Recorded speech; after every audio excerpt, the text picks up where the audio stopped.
Uh, red dot, yes. Here. Hello and welcome to LMAY. Let me ask you, this is the second edition. Do not try to fix your device. The strange sound you hear is my French accent. And today I'm welcoming Patrick Hu, who is a director here in Taiwan. Specialized, I don't know if you can say specialized, but he does advertising, corporate videos, documentaries, a bit of TV shows. That's how we met. Did I forget anything? Oh, that's pretty much sums it up. Yes. Yeah, yes. And can I ask you where is your heart in all of this? I think my heart lies in advertising and documentary. Yeah, okay. And advertising is in the short form, so I enjoy that part of it. And documentary, I can tell a story in a long form, which is the other side of it. Yes. So yeah, it's all about stretching your storytelling muscle from like extend to. Exactly. Okay. Yes. Yeah. So then with the I started off. Well, just give me a little more background about myself. I didn't go to a film school, so I started up with a business background and a branding background. So that's how I started with the advertising productions. Yeah, and then stem from there, and then slowly move on to a longer form, maybe a short film or a documentary film. Yeah, that was the short film. That was narrative, like what we call fiction. Yes, exactly. Yes, yeah. At first, it was more about making a short film for a client. Okay, at the time, I think maybe a good 6-7 years ago, it was really popular to make maybe a little longer form, maybe 5 minutes to 10 minute short film for a corporate, for a company or brand. Start from there and then start doing the little short films they submit for film festivals. That's what they used to call micro movies, right? Yes. Because, you know, everybody makes short films, but when you're a brand, you make a micro movie. Exactly. Yeah, yeah. It's just like, I think at the time first was popular. Yeah, because advertising, talking about 20-second, 30-second TV commercials really can't tell much of the character development, all that stuff. So that's where the microfilm came about. And then, yeah, and from there, that really got me into the longer form of telling the story, and the word documentary film just kind of hits me. Yeah. I usually have my question zero, okay, like the icebreaker, okay, which is where are we? In my house. Okay. Yeah, this is my apartment. Yeah, we'll be living here for the past 12 years. Yeah, the family of Central four. Taipei? Central Taipei, yes. Yeah. Is it where all the clients are, basically, as far as Taiwan goes? For me, my clients actually scatters in different places. Yeah, we're talking about advertising. Before we're talking about working with the advertising agency. Yeah, the bigger ones are mostly located in Taipei. But if we're talking about corporate contents, you know, a lot of people know Taiwan's big on semiconductors, technology companies. A lot of them are based in Hsinchu, Taichung, and Tainan. So yeah, so for that particular purposes, we actually travel to different parts of Taiwan. And if we talk about documentary film, we're not exclusively doing that for Taiwan. We do that in the US, in Europe, and Taiwan especially, yes. Speaking of the US, because I don't speak Chinese, it's my shame. I've lived here more than 10 years and I still don't speak. Start conversing in Chinese now? Definitely not, absolutely not. But and it's not in any condescending way because I'm French, so it's not. I mean, English is not my mother tongue. But right, how come you speak English like you do? Okay, so yeah, just go a little further back to my background. I was born and raised in Taiwan, but then I moved to the US when I was about 14 or 15. So I went to high school, college, and I spent a few more years working in the US before I came back to Taiwan, to Asia. So that's why I was able to speak English. Okay. Yeah. But so if I followed your path well, when you started working in the States, that was not film related at all. It was more like brand related or advertising related or business related. Business related, yes. So it's a completely different industry. Yeah, but then for me that was a good for example, corporate contents, because I had that business background. I was able to communicate with the business clients here. So after like those like few experiences and I guess successful ones, because you went on, you kind of like started answering my first question before I even asked it. Is like, what were the initial steps you took to break into directing? Like before you can call yourself, hello, Patrick Wu, director. You know what I mean? Right. It took me a while, you know, like Right. I presented myself as a video maker, as a, you know, it took me a while to just say, yeah, I'm a director. So what are the steps you took to get to that point? And based on your experience, would you advise any newcomers to follow some strategies or actions that you took yourself? Right. I mean, I think I felt like, at least for me, being a director is probably like everybody's kind of almost like a dream job, because you watch a film, watch a movie, that's where you see direct by blah, blah, blah. So then, yeah, everybody's interested in that. However, there's really not a lot of jobs for being a director. So I started off actually just really helping out with different departments. Started out with the assistant producer. That's probably my business background kind of helped that, you know, doing all that legwork, accounting stuff, you know, starting from there, going to different sets, just trying to help as much as I can. And then I have photography background. So I was doing some set photography for some people. And from there, I was being able to help out as like a camera assistant. So I kind of jump around different departments, you know, and then when I started off, also we work in small crew, small teams. So it's not like you had the budget to hire a stylist or how do you say it, like an art department. So you gotta go find your own props. You know, sometimes you take stuff away from your own home or you borrow from your friends. So it started from there, and then the more you learn, the more you do, and then you start like, okay, maybe I want to have some more ideas. I can make this film a little better. That's the time when it started. It's like, okay, when the opportunity comes, I was just asking, can I try to direct this film? And then with your experience, people seeing you around, so they're okay, this is not a big budget commercial, so okay, why don't you try it? And started all from there, and slowly you get a bigger budget, bigger commercial. And that's how I become a director. It's interesting you asked that, because I think it took me at least a few years after I start directing, be able to confidently tell people like, okay, so what do you do? I direct films. Yes, it's not. It requires. I had a vision call yesterday with a bunch of students, and I was telling them it's a whole crew. They're making a short film this summer. And they were asking for advice, Dan and me, like Dan on the producing side and me on the directing side. And I told to the young director who's like 20 something, I said, you know, you have to know what you want, and you have to tell them that it's not your crew members telling you what to do, it's you telling them what you want and choosing from what they offer. Right. You know, like, you're the director of this. And she said, yeah, I wish I had your confidence. And I told her, this is what you see now. I was not born with that confidence. This is exactly this is the director's superpower in a way. You know, like you can have doubts. You just can't show doubt. Exactly. so confidence is like, it's a mask. Like, let's do the mask of confidence. Then you're a director. I mean, it's not as easy as that, but it boils down to that in a way. Right. I mean, I'm sure some people are born with the confidence. I guess. Yeah, the talent. I wasn't that person. So my confidence grew again through my experience. You know, going to different sets, you know, hundreds of sets, then you kind of know what's going on, how to deal with, you know, situations. So then when you actually start directing, then something happened, you can tell them what to do with it. Of course, directing is not just about solving problems, but then again, that's a big thing that you have to do on set. Yeah. A lot of things can happen there. Yeah.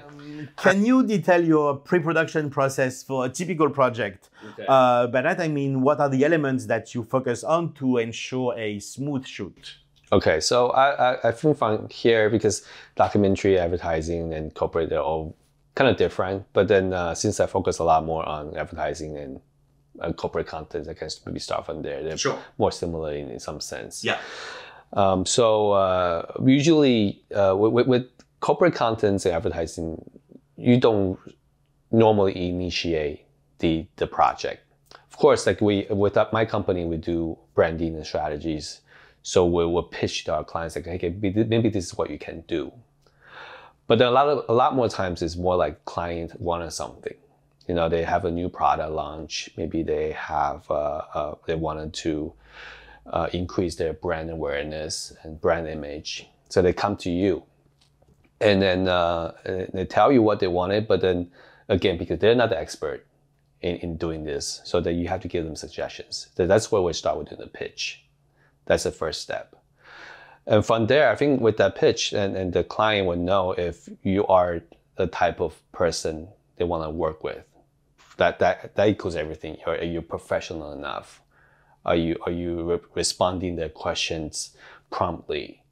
Okay, or are you on the same wavelength in during the conversations? So then, if the client decided to work with you, and that's where we move on to the next step. We start to brainstorm what's the best for them in terms of the story, telling the story, and we start doing the storyboarding, the script writing. If the film requires actors, we do the casting, and we do the location scouts. From there, then you stems on. You talk about the styling for the actors, and you talk about the prop designs and everything. And that's actually the longest time because with any commercials and especially commercial, you're talking about 20 seconds TV commercial that could cost you, hundreds of thousands of dollars to millions of dollars. So you want to make sure that we're all on the same wavelength, understand each other. So we do a lot of references. Sometimes we do a spec video just to show them how it might work. These days, maybe AI technology might help us with a bit of, reimagining what might happen. Previews or... Exactly, yes. So once we get through that part, and then we go into the production. So yeah, pre-production sometimes, especially with the advertising, with TV commercial, they're usually very quick. The turnarounds be fast. But corporate content sometimes can take from a month, 2 months, and maybe even much longer, because they gotta go through different hierarchies of managements in the companies. The middle management must approve it before they can move on to the senior management or the boss. Yeah, so that could take a very long time.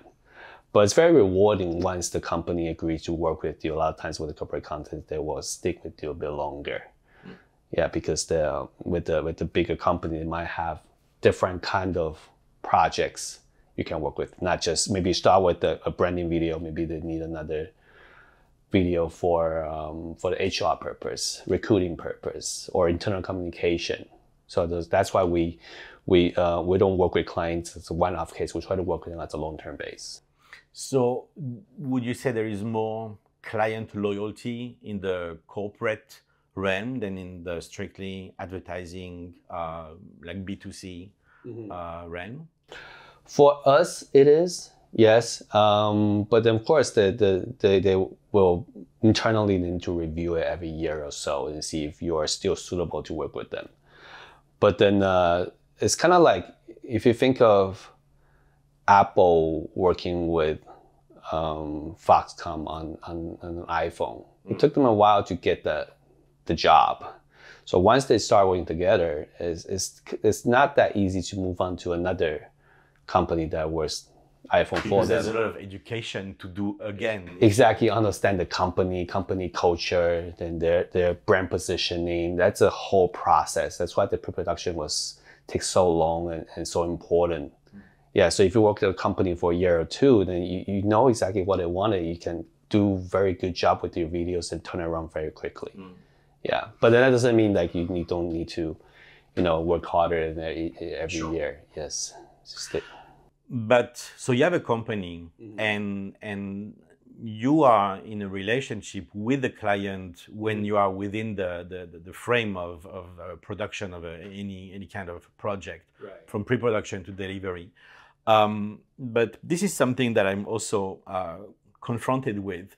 When the production time is off, do you have someone in the company keeping the relationship going with those clients, or is it the client themselves who actually come back to you? I mean, how do you basically, it's like how once you've worked with a client and everything went well, but just because everything went well doesn't mean you will work together again. Right. So how do you keep the relationship going?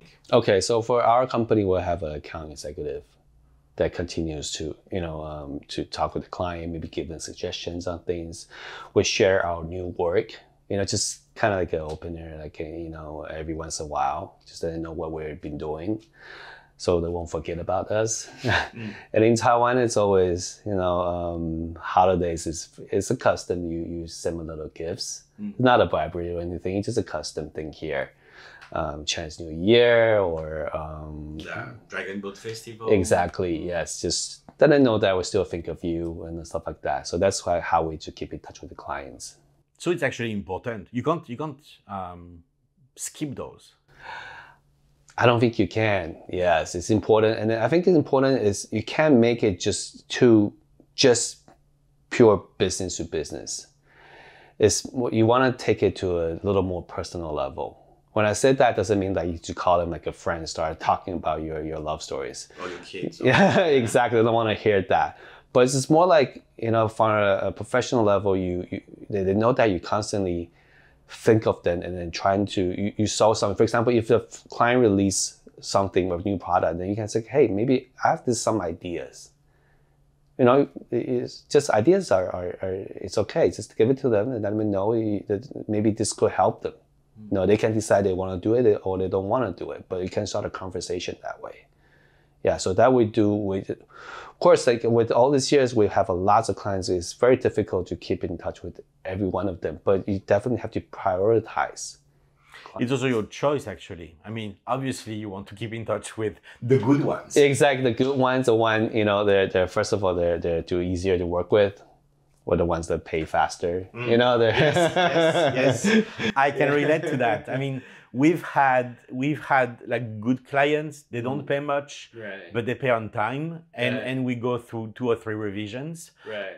And what we consider bad clients is when like payment. The worst is like payment at 120 days. That's crazy. And we went through 16 rounds of revisions. Yeah. Yeah, that's when contract means nothing. Exactly. Yeah. I always tell Dan, my wife and producer, we should sign a contract with them. And she said, you can sign a contract if you want, but it doesn't mean anything. It doesn't mean much here. Exactly. Yeah, that happens to us all the time. But we also try to be a little more understanding. It's kind of like if you're working with an advertising agency, they're professionals. They don't do 16 kinds of revisions because they had the deadline to meet. With the smaller corporations, maybe this is their first videos. It's very normal. They spend $100,000 on a video. They have all these doubts, and they want to change things. So we of course, like at the very beginning, pre-production time, we try to risk manage it. But I understand. Yeah. That's where pre-production is important. Yeah, and then but then with all that, like you said, it still happens. Yeah. And then it's up to you how to smooth things out a little bit. Yeah. Depending on the project, you can work with actors, non-actors, or sometimes even business people. Yeah. We can be something like very stiff. In the case of corporate videos, how do you change and adapt your approach with these different kinds of people? Right. That's a very good question because that was a part of the learning curve for being a director. And then for me, being a director, a lot to do with just directing, right? It's the actors. With professional actors, they're pros, okay? But then they might not deliver exactly what you wanted it. But with professional actors, I talk to them. I explain the stories. They usually have even their own feedback to me. They think what they think the character should be doing, and then we compromise. We talk. Because I'm also learning from the directors. A lot of times I work with directors that are much more experienced than I am, and then so it's mutual beneficial. And then sometimes they deliver like outstanding results beyond my expectations. Yeah. So with them, I just kind of explain the story, and then I just kind of explain what I want, and then they will give me a feedback, and we just let it go, let it run. With non-actors, you just kind of have to give them very specific instructions. You know, they might have some experiences, so they know what to do, but they're kind of clueless when they're on the set, because every set is different. Every director, every crew work differently. You let them know what you wanted. You might have to go a few trial and error. So a little bit of practice is always good. Yeah, but I know a lot of times you don't have that, time and budget to do that. But then I would say, at least on the data set, just try to run a few times before you actually start shooting. Yeah. And with like corporate contents, a lot of times you're working with just the CEOs or CFOs, whatever O's. They have no experience whatsoever. With people like them, I usually just let them do what they do. You know, it's kind of like I remember this once I worked on a commercial with a football player, and I was thinking about, I can ask him to do this and that, and then I'm talking to the producer, and the producer's like, "Hey Patrick, you really don't have much time, and remember, they're not actors, they're athletes, so you should just let them do what they do best. Play football." Mm-hmm. I'm like, yeah. Exactly. So a lot of corporate contents, so just let them do their work. Okay. Let them run their meetings. I'm not gonna instruct them what to say at the meeting. Tell them this is a meeting about a strategy, how to build relationship with new clients. They will think of something. Just make sure that the content is what you needed, and maybe you can adjust things here and there during the shoot. Maybe you can stop. Okay, maybe can we have this person speak a little bit more? Maybe I can do walk around to speak instead of everybody's just kind of sitting here. Okay, but beyond that, I'm not gonna ask them to do a little bit of too much of acting.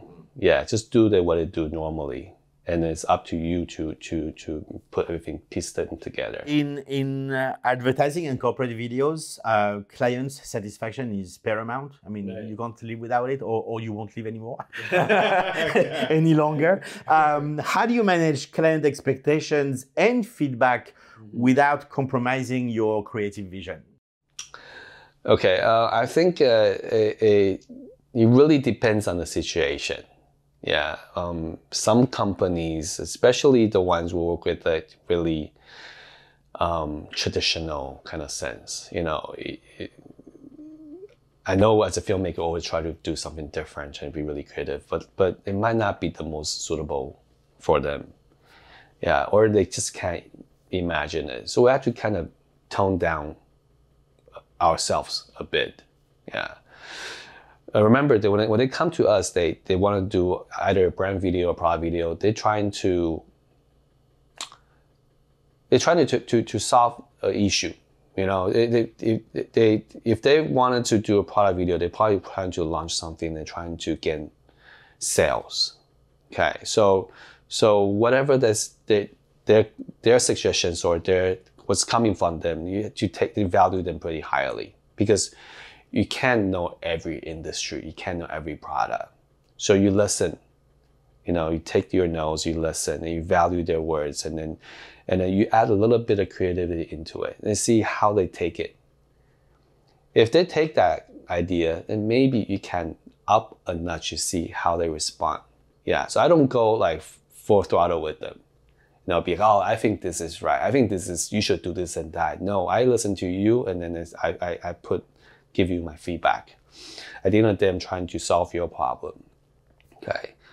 And then, and then like I said earlier, with pre-production, so you kind of have to show them as much, maybe references or even your past work. Just give them confidence that you can deliver what you promised.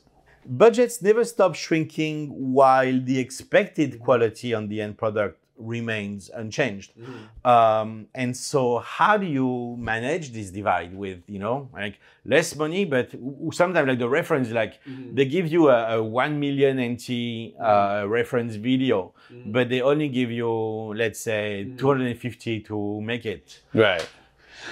We at the very beginning, we need to tell them, you know, the truth. You know, you give me a reference that costs $1 million to make, but you only have $10,000. It just doesn't cut that way. You know, I have to explain it thoroughly well. Otherwise, gonna have a really wrong expectation of what they're gonna come out with. So then we do that for like the risk management first during the pre-production phase. I think these days because with all the new tools that we have, you know, maybe back in the days we were running with different kind of camera equipment and the number of crews, even the software, you know, it does adds up a bit more. Unless we're talking about a big budget TV productions, you know, they have a very strict requirement certain things. Otherwise, we can always try to find a way to maybe also lower our cost. The budget is lower for sure, but also our cost. You know, instead of the 5-man team, maybe we do a 2-man team. Instead of running with all these 2 or 3 cameras, maybe we do 1 camera and then do another thing on the side. With the editing, maybe you can do a little bit of help with the AI and all that stuff. Maybe it can also reduce, for example, translation work, or what else can we do? Maybe during the pre-production, maybe the concept brainstorming, you maybe can ask the AI to give you some ideas to save that, to shorten that time. Because for us, a lot of times is the money is really spent on your time, right? If you spend hundreds of hours on this company's pre-production, then that means you lost 100 hours to work on another project. So yeah, that's how we do to that. But then if we're talking about too much of difference, a lot of times if it doesn't work, it doesn't work. Yeah, we're not trying to keep that client because they have unrealistic expectation of what with their own budget. But then let's talk about a little bit about specifically revisions. It's the scourge of every production company. So I know you can cover a lot of that in pre-production, and communication is key. Right. But there is like, for instance, just to give you like we did a series of we did a documentary actually for one Taiwanese channel that I will not name, and the script was greenlit by middle management. So we went with it, and then we delivered the first cut. That then upper management saw and said, "What the hell is that?" Because middle management didn't dare or care or whatever to have the script greenlit by upper management, and then that's how we ended up with way more revisions than what was, and actually a lot of reshoot. But because we already spent the budget money, basically the reshoot was on our time, on our money, because from upper management's point of view, we wasted so in a situation like this, one, have you been in something similar, and how do you deal with like when you still have to work on something and the money has run out? We have, of course, like all these years through production business, you definitely meet 1 or 2 of these clients. Yeah, as much as you don't want to meet them, they're there. We did have a situation very similar to yours. The middle management was very happy with our work, to be honest. They're very excited. They wanted to show the video. It's B copy, but it's pretty close to the final copy, because in their company you can't really show anything to the boss until this looks pretty much finalized. And on the date of the presentation, everybody was so excited, hoping to see a big smile on the boss's face. As you can imagine, it didn't turn out that way. No smile. No smile. Yeah, and then direction of wind just like changed, instantly. and it was probably one of the worst like meeting I ever had. And after that, we think what we're trying to do is we're trying to communicate.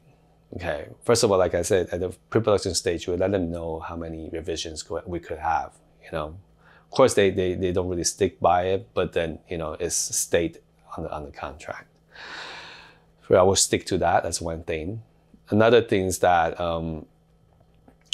we let them know through our communications. They know that this video is done pretty much in accordance to what we discussed it. You can look at the storyboard, trying to match the storyboard. You can look at the production quality. I don't think anyone would say like this video is awful. It's just something that maybe he doesn't like. Okay, so now you can say, screw you, we're not doing this, we're not doing that. Or because a lot of times you have a lot of money tied up with the client, probably still hasn't paid up the full amount yet. Mm-hmm. So you can't really say screw that. Or a lot of times the clients are too big, you don't want to take it to the court. Mm-hmm. So this is the time you really have to just communicate. For us, our first goal is trying to get them to acknowledge that it's not our fault that we end up in this situation. Okay, we share responsibilities, but you have to understand how much responsibility is shared between two parties. Okay, we did everything we can with follow through with the pre-production, the storyboard, and it was agreed through all the stages. Okay, even the revisions. Okay, so you have to let them understand that. Okay, another thing is like, okay, once they understood, we still have to make the video that's to the satisfactory to the big boss. And that comes the bigger question is, we ran out of budget. What to do with it? Okay. For us, we always raise the question like, we don't have the budget, so you have to fork out the budget. Of course, they're gonna come back to us like, okay, we don't have any more budgets. What do you deal with that? Okay. I think we can always try to work something out. For example, okay, if you don't have the budget for this particular project, so let's talk about if we can work on something out in the future. I know maybe it's not a good timing to bring it up because even the first project is not completed. You're talking about future projects. But we have to think of, what I'm trying to say is you have to think all the possibilities. Yeah, I see. Try to make it work. Like to merge some of the resources of the next one to the previous one. So yes, and then also when you do the either reshoots or the editing, trying to think all the ways to do the revision without spending too much extra money. Okay, so let's think of the worst case scenario. The boss exactly what he wanted. He really wanted this office to be shot, and it's not in Taipei, and then all this money needs to be spent. In that situation, we just have to tell them, there's no way we could have done it with our current situation because we can't fork out plane tickets to fly to Shanghai to shoot that and put it in here. I think maybe another solution. Can we get somebody to shoot in Shanghai? Maybe you can do photos instead of video. We can animate the photos. Okay, can we add a little bit of stock footage in there to make the content a little different? A lot of times the stock footage, their quality is good enough to match the quality of what you have. So then we try to communicate. That's going to be a long process.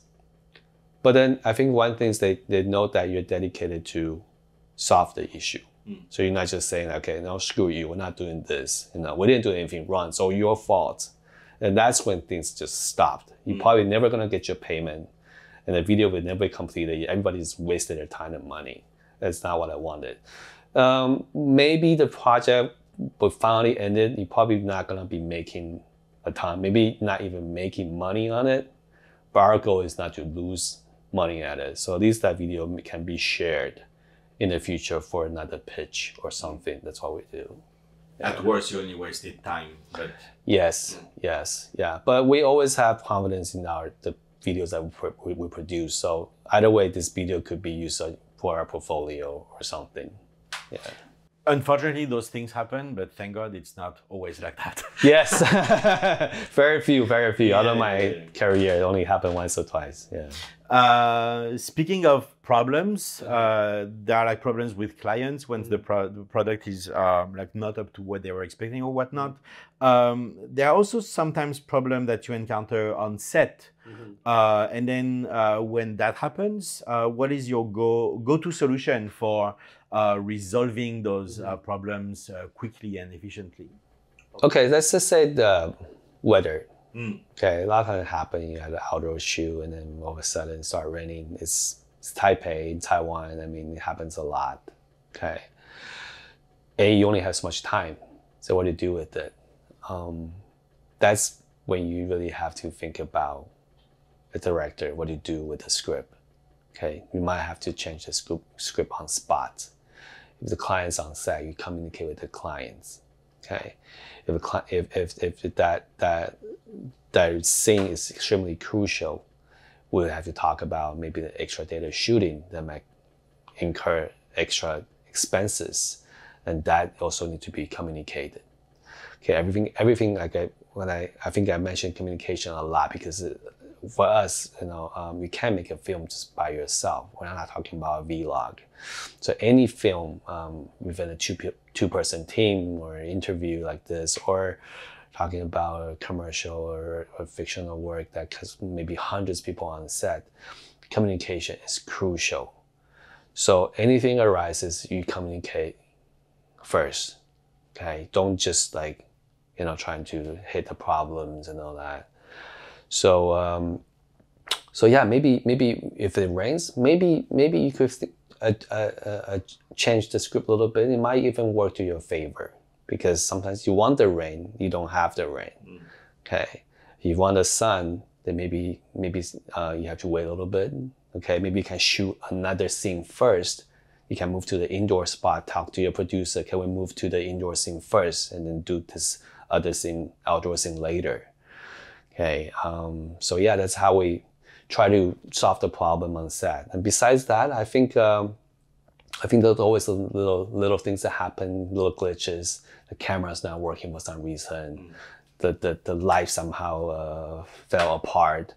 Yeah, we all work with different how do I say the equipment rental companies. You have to call them fast so they can deliver another equipment right away. With the constant evolution of technology, how do you stay updated with the latest tools and techniques in filmmaking? Especially now we have AI. So can you share some of the tools or software that you find pretty handy now? For me, I think everybody's talking about AI, so we use a lot of AI softwares to assist us. Especially the pre-production stage, as I mentioned earlier with the ChatGPT, and then you can maybe help you just kind of, get your idea a little bit more focused. Of course, I don't think they can literally write a quality script for you at the moment, but then they can get you a good starting point. Okay. And with ChatGPT 4.0, I think you can also generate some images, but there's also other programs that you can, type in prompts and generate images, and those images can help you with the pitch as well. And we use Runway just to fund the images. We can make it into animated video. I think it's under 4 seconds, but sometimes that 4 seconds is good enough for what you need, especially a simple digital content for a company or something, but when the budget is not too high, that might just work. And yeah, we're constantly learning it. We watch a lot of YouTubes. Yeah, there's very good source of knowledge. Stay on top of the news. Whatever's new release, we try to just test it out, see what it's like. It might not be super for you, but just to know what's happening on the market. We join different kind of groups, either on Facebook or other places, to talk about what's the new technology, what they use. You can learn a lot of things from it. Yeah, and then with the post productions, it's always constantly updates with the new things, and then we also learn how to try to use it with the, for example, Premiere. We use Adobe Premiere. I think they update it every 2 days. Yeah, that's impressive. Yeah. Subscription is expensive, but it's kind of worth it. Yeah, especially these days. But back in the days, they probably do it like every month. And now they do like every 2 days. You know, you use it today, and then 2 days later, you say, oh, they have this new function. They can just give you crystal clear voice and just remove the background noise. Like, oh, wow, like with a simple click. And why not? You know, back in the days, we had to send this to a recording studio to help us with that. See, that's where you can save your cost on certain things or even efficiencies. Yeah. This is a bit controversial, but I totally understand you, and I do that as well. But there's also, like, for instance, like cleaning audio. I used to work with friends who have like sound studios, and that was a little bit of income for them. But now I can do it on Premiere with a click. So my buddies, they don't have that income anymore. Do you think about that? Does that bother you? Is it like that's the way things are, or? It doesn't bother me. I feel like this is just a part of the progress. I mean, if it happens to them, it could happen to us anytime. You know, I think we just have to adapt to it. Just like then, they have to find a way to adapt it to it too. I mean, we have clients that uses AI generated VO. They just send the VO file directly to us, and before they will outsource us to find a voiceover artist to make it happen. So if the clients are already doing it, you know, you can imagine maybe down the road, say if OpenAI Sora is working, you know, be able to create a long form of video clips. I'm sure they'll be keen on learning that as well. So you have to stay on top of the game. I mean, they are busy inventing new products and focusing on their clients and their markets. So we need to focus on what we do best. Yeah, so we just got to do constant learning. Yeah, we gotta do it be able to expert it before our clients were at it. It's like what I heard, and I kind of agree with that. There's this like big AI wave, and you can say either like stop or grab a surfboard. Exactly. If to respond to that statement, I would just say you can't stop the wave. Tsunami. So try to find a way. Good luck to the people who want to stop it. Exactly.